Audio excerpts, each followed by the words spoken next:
I need it out of the way. Hey, no, why? I'm sure you're a very important person.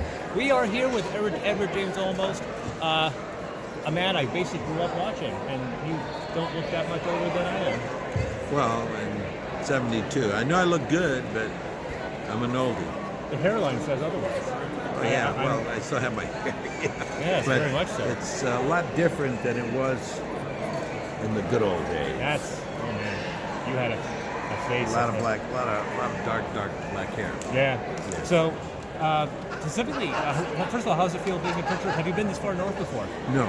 Well, I guess in the parallel line, I've been in Edmonton. I think Edmonton's parallel to this. Yeah, it's pretty close to yeah. that. Yeah. So, but, And if you've been to Scotland, then you've been to Edinburgh and Prince George are basically on the same latitude. Yes. Yeah. Yes. So maybe Yeah, it's the first time I've been here, though. Yeah, And I love it. Yeah. Amazing, yes. Wonderful trees, clean air. Clean air, and more than anything, it's the people. You know, I don't do very many conventions, but I really appreciate doing them because of the people that come to these conventions are people who really, it's a love fest.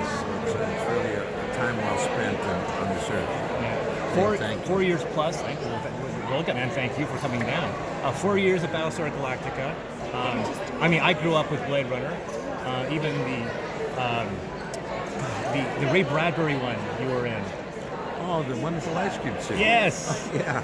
See, I'm Great movie that was. Deep pull. Yeah, that was. I love that movie. Oh yeah, but most people are like, "What is he talking about?" It's like, Yeah. look it up. It's a good movie. The wonderful ice cream suit.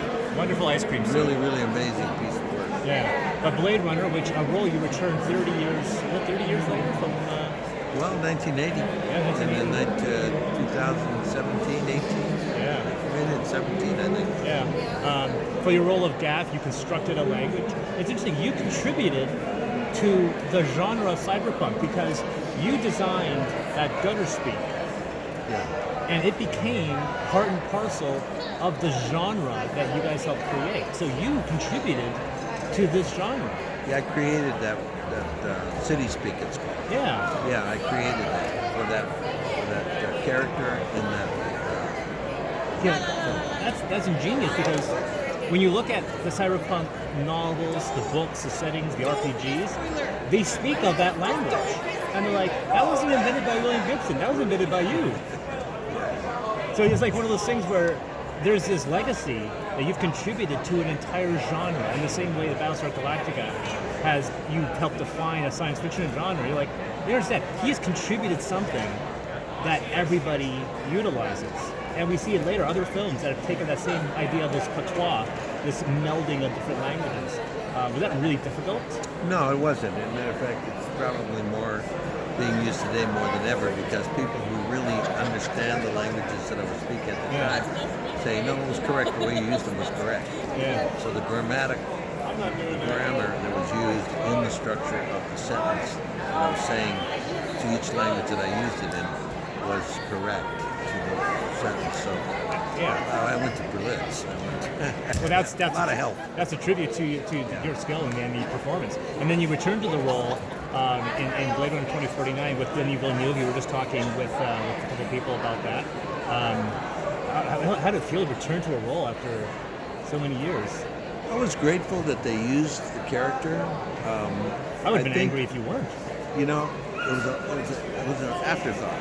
Really? Yeah, it had to have been because they had shot the entire film and they were on their last week of filming when they filmed that scene. Wow. So my instincts are that they really didn't understand that they needed that scene till the very end, and then they said, "Holy mackerel, let's do this. We need this connector.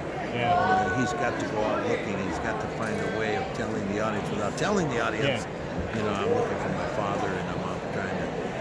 You know, I am the son of." And I tell him, I said, you know, I leave a little sheep on the counter and say, you know. That was the thing, because that was your signature. Yeah, it was. And another thing, like, was that in the script, or was that something else you contributed? Was that? No, they handed me that one. Yeah. So they knew that they needed that connective. Yeah. And I spoke in different languages, but they didn't use it. Yeah. And it was okay. I understood it. Were you aware of the controversy that would arise from people's interpretations of what those little figurines meant? origami pieces. Yeah, I was figuring like what the symbolism is. Yeah, I mean, basically, I knew exactly what I was doing. Oh, exactly. Yeah, I mean, the chicken was, he was sitting there with, Bryant, Captain Bryant, who was talking to the chief of police, and he was saying, I can't do this, I'm retired. Yeah.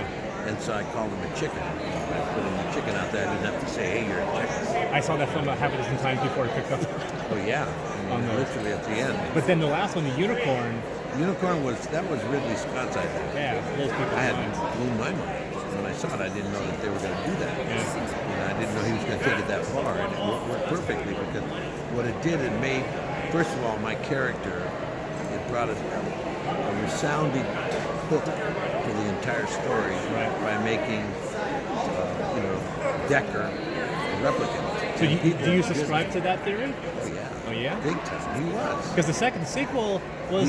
He was. I mean, in the sequel, he was. He was ambiguous. He wasn't ambiguous. Yeah, you got your foot. All right, good.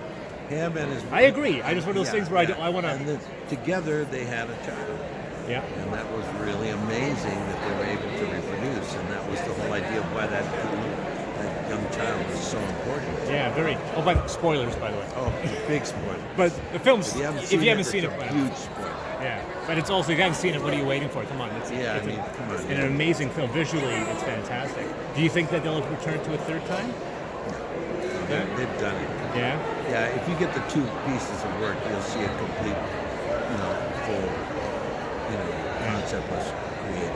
Right. I'm very grateful. I think Ridley's and Denny both the directors did extraordinary work, and they both created the world to the highest level. Oh, wow, that's fantastic. When we're talking about Battlestar Galactica, I know that Mark Bernardin was here last year. I know he's done a Battlestar Galactica with you. It's interesting the fact that the legacy of that show 10 years later, it's having a staying power that even the original from the 80s. It's no comparison. It has the same trajectory that Blade Runner did. Yeah. Blade Runner, when it came out, in the Western Hemisphere was not accepted as well as it was accepted in Europe. And it won critical acclaim and it did very, very well. Right. In the United States, it didn't do that well. But through the years, it became the ultimate film. Yeah. Between 2001 and Blade Runner, they considered the two finest sci-fi movies ever conceived. Oh yeah, the 70s and 80s, early 70s and 80s was just this watershed. And right now, fiction. I mean, to this day, those are two of the strongest films, sci-fi films ever conceived. Oh yeah. And because of what the story is, not so much because the special effects have gotten even stronger. So. The whole transcending of humanity and so forth. Oh, yeah. And even elements that BSG also plays. Sorry. That's the reason I did it. That's the reason I was so No, I just, okay, let me start over again.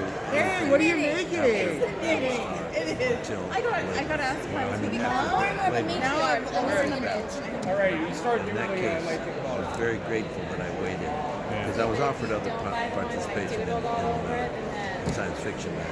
Wow. Well, you have somebody here lighting up there. Thank you again, Mr. Thank you. Mr. Olmos.